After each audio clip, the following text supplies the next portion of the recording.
वाहेगुरु जी का खालसा श्री वाहेगुरु जी की फतेह। अज असीं तुहानूं बाबा श्री चंद्र जी दे नाल संबंधित एक होर साखी दस्सण जा रहे हाँ।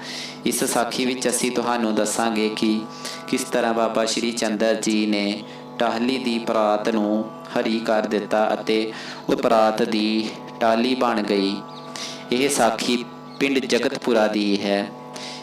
जदों श्री अविनाशी मुनि भगवान बाबा श्री चंद्र जी कोल पुजे, श्री अविनाशी मुनि अपने साधुआं दी मंडली दे समेत शाम वेले पिंड जगतपुरा विच पहुँचे। रात नूं उन्हां ने उत्थे ही आराम कीता अते अगले दिन सारी मंडली समेत आप सवार हो के पिंड गंडी विंड विच चले गए। सवेरे उत्थे जदों साधु लंगर तैयार करन लगे तां उन्हां नूं पता लगा कि लक्कड़ दी परात जो टाहली दी बनी हुई सी ओह तां जगतपुरे विखे ही रह गई है। उन्हां ने बाबा श्री चंद्र जी दे अगे बेनती की कि महाराज सानू आग्या बख्शो तां जो असी जगतपुरे तो अपनी परात वापस लैके आइए जो असी उत्थे भुल आए हाँ।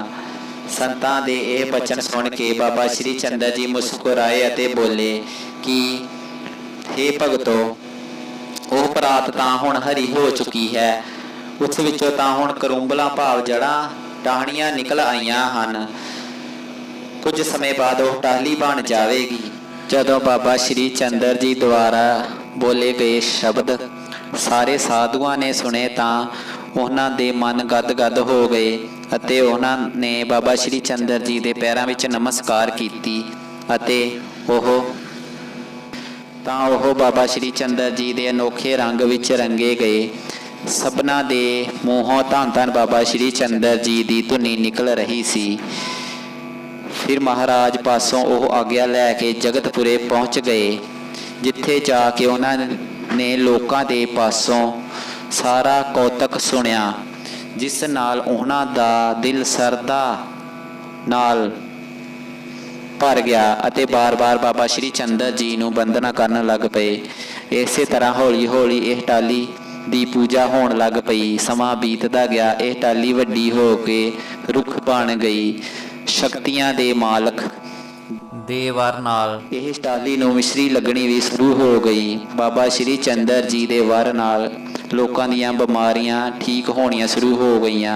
जिसने भी इस मिश्री नूं खाधा उसकी बीमारी ठीक हो गई, क्योंकि यह सच्चे वैद भगवान बाबा श्री चंद्र जी द्वारा उत्पन्न हुई सी। यह बाबा श्री चंद्र जी दे वर नाल उत्पन्न हुई सी। लोग दूरों दूरों यह मिश्री लैण आउंदे अते ला इलाज बीमारियां तो छुटकारा पाउंदे रहे। बीमारियां तो छुटकारा पाउण लई लोग इस टाहली दी सिक्कड़ भी ला के लैणे शुरू कर दिते। सेवन करन नाल सारे 9 पर 9 हो जाते। इत्थों तक कि लोगों ने हौली हौली टाली दे पत्ते लाने शुरू कर दिते। टाली नूं रुंड मरुंड कर दिता, जिस नाल मिश्री भी लथनी हट गई ते पत्ते भी गायब हो गए। पिंड दे एक सज्जन ने इस टाली ते रुख नूं मुल लै लिया ते मकान दी सतीरी बना दिती। इस उत्ते घर पा दिता। सिट्टे वजों उसका सारा खानदान नाश हो गया ते कोई भी निशानी ना बची। अखीर लोकां ने सतीरी दे सिलके ला के सतीरी ही खत्म कर दिती। उसे याद विच टाहली दी थां ते जगतपुरे विच एक थड़ा साहिब बनया होया है।